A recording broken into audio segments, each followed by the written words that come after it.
The aim of this podcast is to introduce you to the importance of defensive and offensive strategies in achieving business success in the marketplace. We will use sports teams as an example to understand the importance of defensive and offensive strategies in business. We have goals in business and in our personal lives.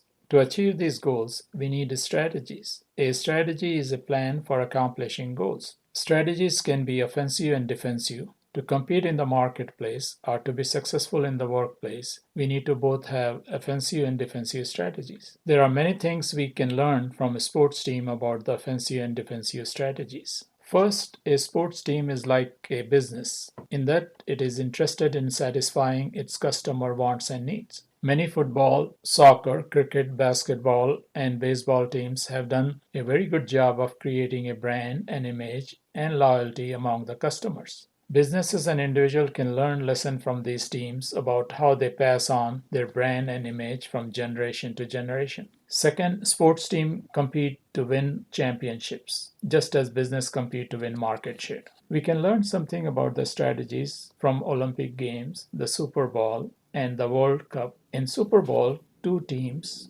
compete to win championship. The goal of the team is to beat their opponent and to win the championship. It is no different from a business competing for the market share and wanting to beat its opponent in the marketplace.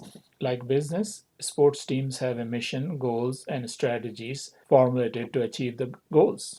Their strategies involve all the five basic functions of business: marketing, finance, human resources, operations, and information technology. Two strategies that millions will witness on the field at Super Bowl or World Cup are defensive and offensive strategies for competing teams. As you know, to win the championship, a team must be successful in both defensive and offensive strategies. For example, a team's offensive strategy may lead to a touchdown or a goal and put the score on the board. Also, if the team's defensive strategy is unsuccessful, it results in other teams scoring. On the other hand, if the defense strategy is successful in preventing other team from scoring and the offensive strategy results in no score, the team will not achieve its goal of winning the game. A defensive strategy in sports is to hold the other team from scoring, and offensive strategy is to score against the other team. In business, the lesson we learned from football, soccer, and other sport is that we need to focus on both defensive and offensive strategies to achieve the goal of maximization of wealth. The maximization of wealth means maximizing the shareholders' wealth. If you watch football, soccer, or any other sports, observe the offensive and defensive strategies.